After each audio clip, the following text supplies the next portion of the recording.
Yeah, I don't really know when I became a movie streamer, but here we go, make another review. And this is a little different from the previous movie reviews I've done because I actually have like footage of them or like the trailers of the movie playing all over like the voiceover. This is something new that I've never done before, but I always felt like trying because it is what like most movie reviewers do, right? When they do quick little reviews. I guess most people also speak to the camera, but my camera's kind of cheeks and I don't really want to like subjugate anyone to look at my bad quality camera with my ugly mug on it because like who the fuck would subscribe if they look at that? Last night I went to the theaters and saw the new movie Weapons by director Zach Cregger, who also directed Barbarians and is set to direct the upcoming live action Resident Evil reboot movie. So I'm very excited for that, and I'll explain my thoughts on like that later because everyone knows I'm a big Resident Evil fan. So first I'm gonna start with a simple breakdown of the premise. So as most people who have seen the trailers would know, this movie follows Julia Gardner, who plays like a kindergarten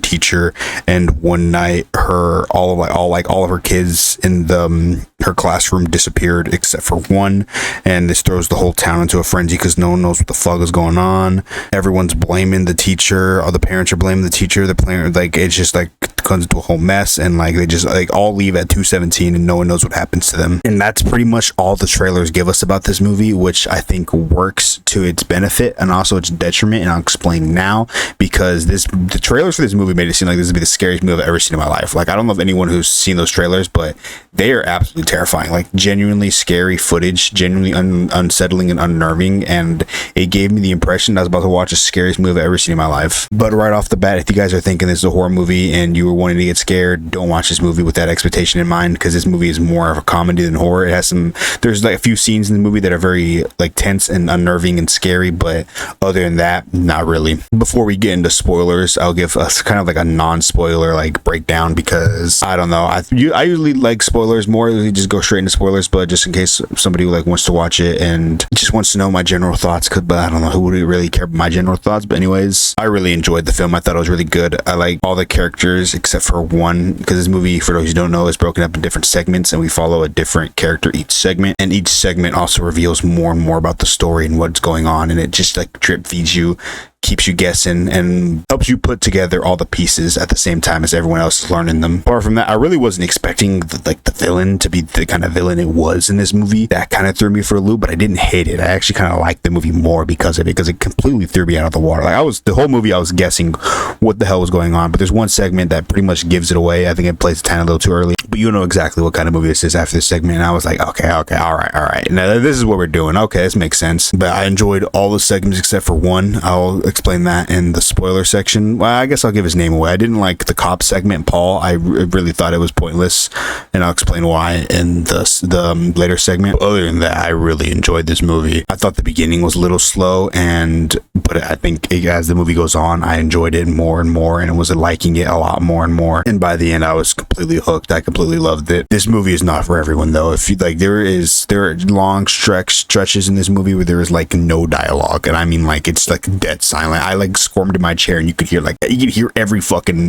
squitch and stretch my ass cheeks were making on that fucking theater chair. Like, it was dead silent, dead. No one was talking. Yeah, the movie's very dialogue heavy. There's like very big spurts of gore every now and then, and I mean, like, I'll describe them in my spoiler section of this video. But holy cow, if you also like gore, you would like this movie. A friend who also saw it the same day, but we didn't see it together. He's very TikTok, very Clash of Clans brained, and he said the movie was ass. And yeah, if you're like him, if you're brain rotted and don't like movies that are actually like good movies, then you probably wouldn't enjoy that. That's probably all I'm about to say about this movie before I get into spoilers. So here's your spoiler warning now. And it's a witch movie. The villain of this movie is a witch, and there's one segment with the principal where you meet her, and I was like, she eventually later on in the segment, she does like a witch ritual which possesses the principal, but before that I kind of was like, okay, this person's a witch, like, okay. But yeah, I'm gonna go through like every segment and break down like what I liked and disliked about them, because first we have the high school teacher, Julia Gardner's character, Justine, and I'm not gonna lie, the beginning of the movie had me worried because I was not enjoying Justine's segment whatsoever. It's just very uneventful in my opinion. Like, the whole point of her segment is to stage the groundwork and just like tease and like give you I mean the very smallest droplets of like what's actually happening. And in my opinion, didn't really vibe with that. What wasn't my favorite, didn't think it was like, it was just like too scarce on information. But the next segment, Josh Brolin's character, who I believe was originally supposed to be played by Pedro Pascal, but had dropped out due to scheduling. But Josh Brolin's segment really saved the movie for me. I thought like information we're getting in him, how he's a dad, he's one of the dads of the missing children, and he like upends his entire life looking for his missing son. And we see like him investigating and putting together pieces, and you know, as we're learning what he's learning, we're also learning as the audience is learning. And I thought it was actually gripping me. I actually cared about him and his story. Like I liked the kindergarten teacher, Julie Gardner's character, but they were just like, other than the fact that she was a teacher and everyone was blaming her, I couldn't, like, I don't know, I just wasn't getting into her character as much as I was getting to Josh Brolin's character. Josh Brolin's like segment also gives us a surprise cameo from Justin Long. I was not expecting that. Bro shows up out of nowhere and is there for like 5 minutes and is gone from the rest of the movie. But yeah, really liked that segment. And I guess I completely forgot to mention it in Julia Gardner's segment, Justine, but we also get introduced to Paul the cop, and his segment comes after Josh Brolin's, and I really did not like this segment whatsoever. I didn't like this character at all. I thought he was very easy to hate. All bro did in the story was cheat on his wife, break his sobriety, like he's like deals with alcoholism, and he meets up at a bar with Julie Gardner's character and cheats on his wife with her and gets drunk even though he attends weekly AA meetings. And on top of that, he's also a bad cop. Bro goes around beating crackheads, and like he just adds nothing. He literally adds nothing to the story other than the fact that we meet a crackhead, even though we also technically met him in the beginning of the movie where he's at a gas station asking for money. But literally, I don't think this segment adds anything, because it does, like, nothing gets revealed in my opinion. Like, you don't learn anything from this motherfucker. All you learn is that he's dating the police chief's daughter and he cheated on his wife, and then now the police chief's mad at him. That's all that happens in this story, and nothing else happens. But of course, after him, we follow the crackhead he actually beat up and was chasing down, and we get a lot more from him, because like we go to a house and we learn that like the parents are under a spell. We kind of get the hint of that at the beginning with Julie Gardner's character. She peeks through the house and sees like people sitting still, not moving.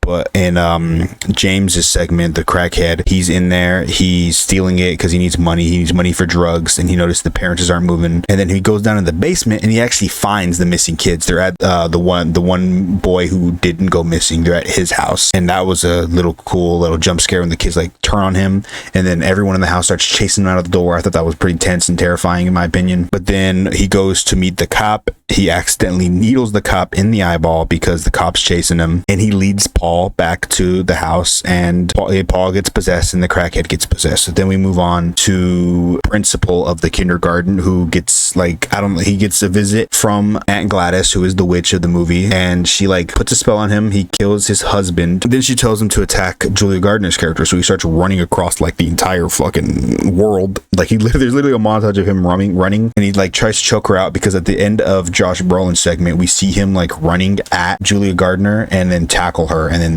it cuts to a different segment. Like that's what, like we usually end on a cliffhanger. Like Julia Gardner's completely glanced over this, but the end of Julia Gardner's segment is actually one of my favorite scares of the movie, because she falls asleep in her car outside of the boy's house, the boy who she's stalking, the little kid who in her class who didn't go missing, but she like falls asleep outside of his house. You see the door like open.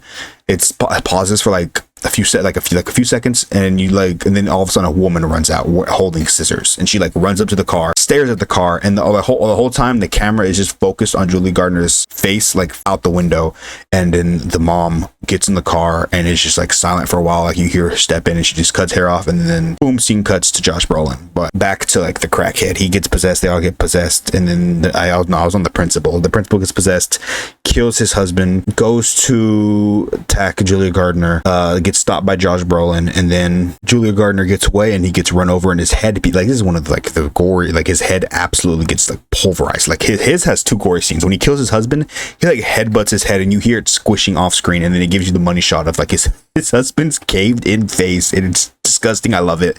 And then when he dies, he gets hit by a car, and he turns into goddamn ground beef, because holy cow, they're not having an open casket funeral, let me tell you that. And then after the segment, we learn from the two other people, Josh Brolin and Julia Gardner. They figure out that the line the people were heading in, and because Josh Brolin, he mapped out the direction the kids were heading, and Julia Gardner figures out that that's Alex's house. He's the one boy that survived. I probably should have mentioned his name earlier, but he's the one boy that survived. So they go, and then we get Alex's flashback. I was not expecting this. I didn't think we were gonna get a flashback to the little kid, but this is probably my favorite flashback in the entire movie, because you fully get all the pieces together about how this witch goes into his house, completely upends his entire life. Like, he takes over his family. Like, she takes over his family. He has to feed the entranced humans, or while the witch is like draining their life force, because you learn she's like very sick. She like uses words from like the 1600s, so she's probably like really old. I think she used like composition or something, some old word for like dysentery or something. I can't remember, but yeah, I think what this kid went through was really like, I don't know, this part of it like gripped me, because we were finally getting all the pieces put together, where the kids went, what happened to them, why the witch is doing this, why Alex is being weird, why his house is being boarded up. And then eventually Julia Gardner and Josh Brolin show up. They're like going in the house. They set off a trap, so the crackhead and Paul, the cop, attack them. And this is the last 10 minutes of this movie become really funny, because there's a scene where like Josh Brolin is just like tossing around the crackhead, because he's a crackhead. He weighs probably like 25 pounds, so Josh Brolin is legit just putting him through tables, throwing him across the room.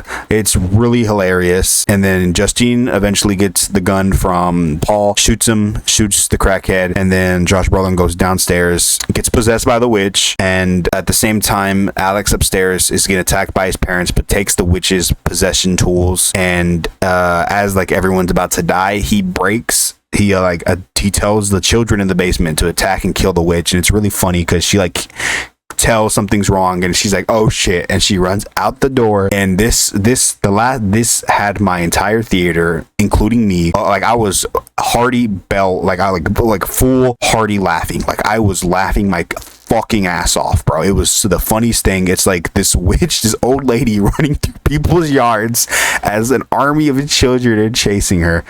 And she's like, it just cuts between different people and their reactions to seeing this, and I was laughing my ass off. I was having the time of my life. That was the funniest thing in the movie, and a nice little levity from like mostly like dreary. The few, like, there was a lot of bits of dark comedy in here. I thought it was really funny, but this absolutely had me dying, dude. I was cackling like a witch. Like I was the witch, bro. Holy. But yeah, eventually the kids catch up to her, absolutely fucking murder the witch. Like, it's insane. Like, it's very gory. They tear her head off, blood spraying everywhere. Josh Brolin reunites with the son, but you know, as like the ending narration implies, even though everything went back to normal, nothing will ever be the same again, because Alex's parents are like catatonic now after being drained by the witch for so long. The children are not speaking. Only some of them, even a year later, are barely starting to like say words, and that's it. But like, it's just, that's how the movie ends. They defeat the witch, and Josh Brolin gets his son back. I don't really know what happened to Julia Gardner. She's kind of just in the house still, looking at Paul's dead body. But yeah, that was the movie Weapons. I really enjoyed it. I really enjoyed the different perspectives that we get. I think, and that's why I think this director is perfect for Resident Evil,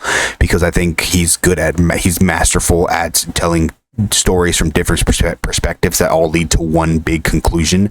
And that's pretty much like the first two Resident Evils are, because you get like you get Jill and Chris in the first story, and then Leon and Claire in the second story, and they're all two different separate stories, and they all combine into one at the end. And I think that he is shown, like with Barbarian, with two different protagonists, and this movie that had like fucking 6 different people that was following. I thought that was really good.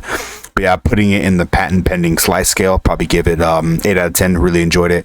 Thought the beginning was really boring, and I thought Paul's segment was completely needless. Don't know why we needed it. So, but apart from those pacing issues, I thought the movie was paced perfectly.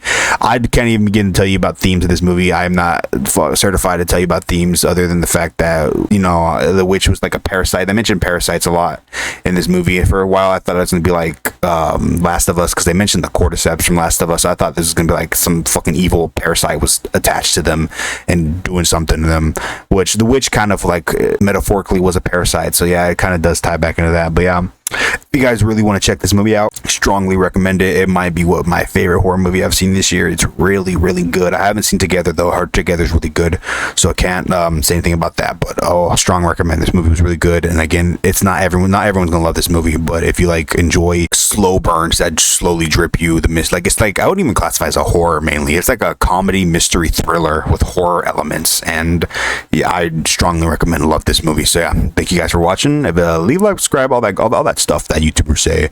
And yeah, I'll see you guys in the next video. Hopefully it won't be another movie review. I didn't know I became a movie review channel, but yeah, I'll see you guys in the next one. Peace out.